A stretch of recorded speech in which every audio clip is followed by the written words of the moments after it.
عنوان ہے regime change part 2۔ دوستو، لاسٹ پارٹ 1 میں ہم نے مداخلت اور سازش کے بارے میں بات کی تھی، اور ہم نے یہ کہا تھا کہ ہم اپنی اگلی ویڈیو کلپ میں سپریم کورٹ کے فیصلے کے حوالے سے ہم بات کریں گے۔ تو سب سے پہلے میں اس حوالے سے یہ کہنا چاہوں گا کہ پاکستان کے ہر شہری کے لیے یہ ضروری ہے کہ وہ پاکستان کے تمام اداروں کا احترام کرے، چاہے وہ سپریم کورٹ، ہائی کورٹ یا ڈسٹرکٹ کورٹ ہو، چاہے وہ آرمی، رینجرز، ملٹری فورس یا پیراملٹری فورس یا فرنٹیئر کانسٹیبلری یا پولیس، یا پھر بیوروکریسی میں ہمارے ہاں ادارے ہوں، یا ہمارے ہاں سروسز کے ادارے ہوں، جس میں پاکستان انٹرنیشنل ایئر لائن ہے، پاکستان ریلوے ہے، پاکستان کسٹم ہے، پاکستان شپنگ ہے۔ تو غرض یہ کہ پاکستان کے تمام اداروں کا احترام کرنا ہم پر فرض ہے، کیونکہ یہ پاکستان کے ادارے ہیں اور پاکستان کی اکائیاں ہیں۔ یہ سب ادارے مل کر مملکت بنتی ہے اور مملکت کا نظام چلتا ہے۔ اسی طرح پارلیمنٹ اور صوبائی اسمبلیوں کا احترام ہم پر ضروری ہے۔ لہٰذا ہم جب بھی تنقید کریں گے تو ادارے پر نہیں کریں گے، ہاں ادارے کے کسی فرد کے ایکٹ کو ہم تنقید کا نشانہ بنا سکتے ہیں، اور ہم اس سے اختلاف رائے کا حق رکھتے ہیں۔ تو سپریم کورٹ نے جس وقت یہ تحریک عدم اعتماد کا مسئلہ پیش ہوا، اور اس وقت کے وزیر قانون فواد چودھری نے آرٹیکل 5 کا ریفرنس دیا، اور ڈپٹی اسپیکر نے آرٹیکل 5 کے تناظر میں مملکت کی سلامتی کے حوالے سے تحریک عدم اعتماد کو خارج کر دیا، جس کے بعد وزیر اعظم اپنی پرانی حالت پہ بحال ہو گئے، اور انہوں نے صدر پاکستان کو اسمبلی ڈیزالو کرنے کی ایڈوائس دی، جس پر صدر پاکستان نے اسمبلی ڈیزالو کر دی۔ رات کو اسی دن سنڈے کی شام کو یہ واقعہ ہے، اور سنڈے کی رات کو ہی سپریم کورٹ آف پاکستان کے 5 ججز کی بینچ بیٹھی اور اس نے سماعت کی۔ ہمیں سپریم کورٹ پر نہ کوئی اعتراض ہے، نہ کوئی اختلاف ہے، لیکن ہمیں ججز کی انڈیویجول کیپیسٹی اور ان کی کارکردگی پر بات کرنے کا پورا حق ہے۔ وہ یہ کہہ سکتے ہیں کہ وہ قانون ہم سے زیادہ بہتر جانتے ہیں، لیکن ہم یہ کہہ سکتے ہیں کہ انگریڈینٹس، ایٹیٹیوڈ اور ایکشن، یہ ایک عام شہری کو نظر آتا ہے کہ کہیں کوئی بائسڈ تو نہیں ہے۔ بالکل اسی طریقے سے اتوار کی رات ہی کو یہ chief justice of Pakistan Umar Ata Bandial صاحب نے کورٹ لگائی اور اپنے ساتھ 4 ججز کو شامل کیا، حالانکہ پہلے 2 ججز نے بیٹھنے سے انکار کیا، لہذا نئے 2 ججز لا کے اور 5 ججز کی بینچ نے کارروائی شروع کی، اور انہوں نے آرٹیکل 69 کانسٹیٹیوشن آف پاکستان کے موجود ہونے کے باوجود اسپیکر یا ڈپٹی اسپیکر کی رولنگ کو زیر بحث لائے۔ ہمیں اس پہ بھی کوئی خاص اعتراض نہیں، اور ان 5 ججز نے جو بھی فیصلہ دیا، ہم یہ نہیں کہیں گے کہ ہم اس فیصلے کو نہیں مانتے، کیونکہ سپریم کورٹ کا کوئی بھی فیصلہ، ہائی کورٹ کا کوئی بھی فیصلہ، یا کسی بھی عدالت کا کوئی فیصلہ، اس سے قطع نظر کہ وہ غلط ہو یا صحیح، بحیثیت شہری ہمیں اس کو ماننا ہے۔ اگر ہمیں اس سے اختلاف ہے تو ہم اس کے خلاف اپیل فائل کرنے کا حق رکھتے ہیں۔ سپریم کورٹ نے ان 5 ججز کی بینچ نے ڈپٹی اسپیکر کی رولنگ کو وائڈ قرار دیا۔ گلہ ہمیں یہ ہے کہ جب آپ نے اس رولنگ کو، ڈپٹی اسپیکر کے اس ایکٹ کو کالعدم قرار دیا،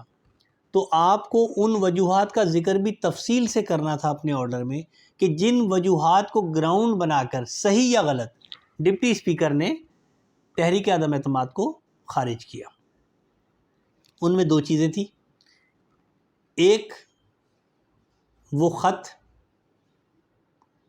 جس کو اندرونی مداخلت اور سازش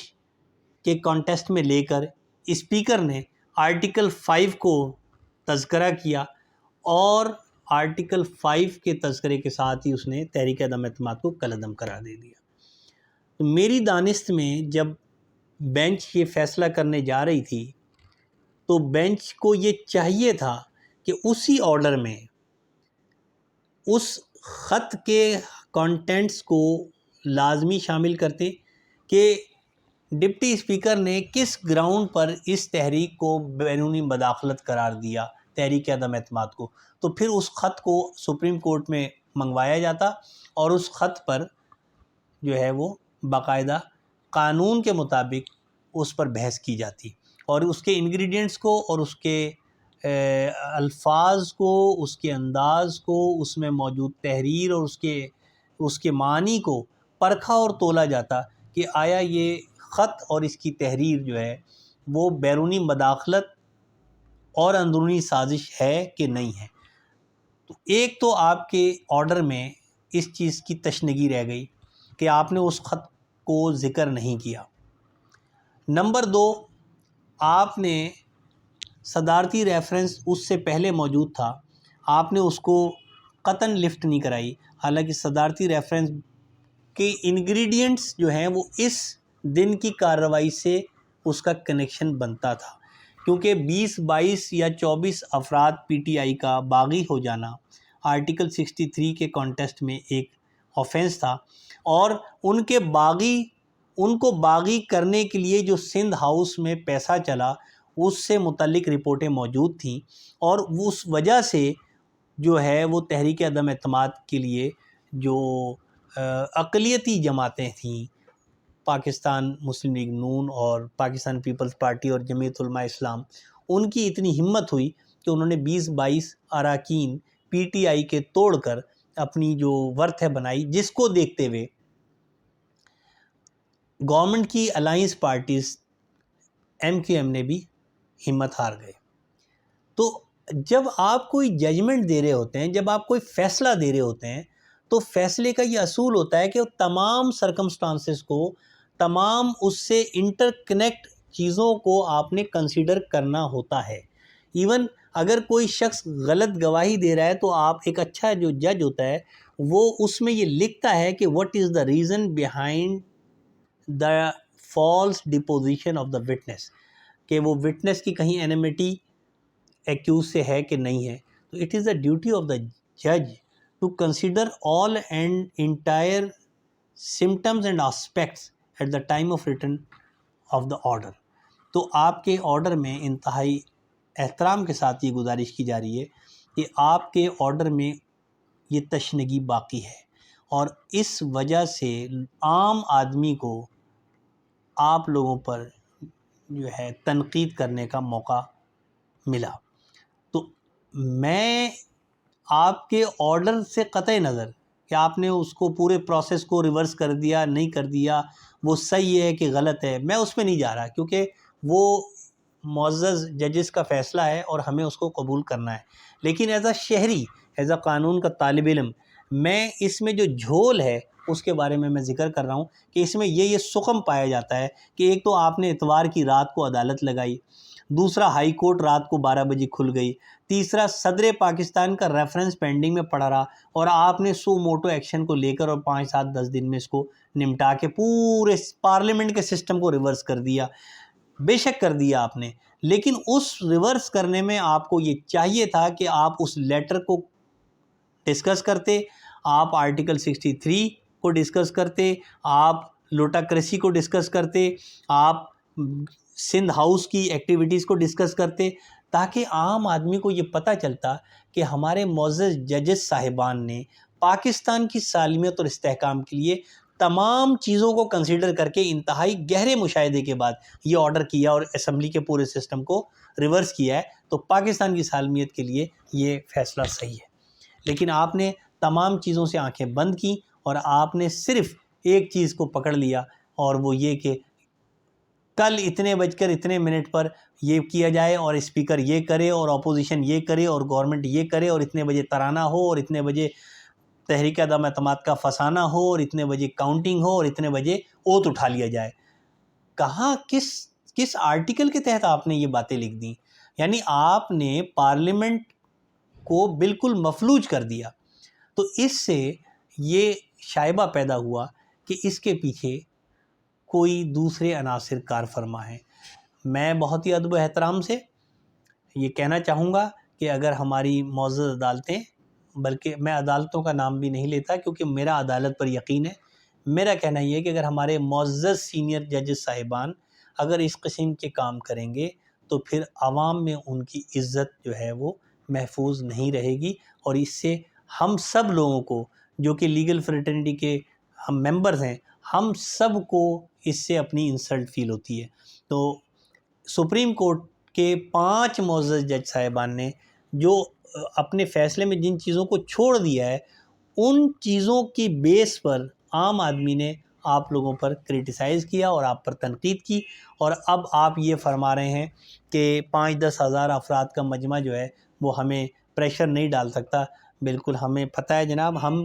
ہمیں تو یہ بھی پتہ ہے کہ 5-10 ہزار آدمی تو بہت زیادہ ہوتے ہیں، یہاں تو 2-4 آدمی بھی پریشر ڈال سکتے ہیں اور فیصلے جو ہیں کچھ کے کچھ ہو جاتے ہیں۔ ہمارے تو اس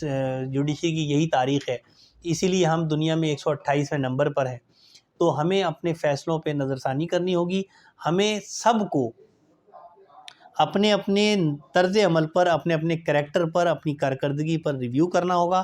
ورنہ ایک وقت ایسا آئے گا کہ لوگ سپریم کورٹ کے ججز پر بھی جو ہے وہ بہت زیادہ تنقید کریں گے، اور اس سے جو ہے وہ معاملات زیادہ خراب ہو جائیں گے۔ تو یہ جو ہے عوام کو ایک چیز مل گئی ہے۔ اب دیکھنا یہ ہوگا کہ صدارتی ریفرنس پر سپریم کورٹ کیا فیصلہ کرتی ہے۔ یہی ججز ہیں، محترم ججز بیٹھے ہوئے ہیں، یہ کیا فیصلہ کرتے ہیں۔ اگر 63 دیکھیں، اگر 63 میں بھی وہ اس کو فار ایور بین نہیں کرتے، یا اگر بین کرتے ہیں تو 5 سال کے لیے کرتے ہیں، تو پھر ہمیں دیکھنا ہوگا کہ عدالتیں کس طرف جا رہی ہیں۔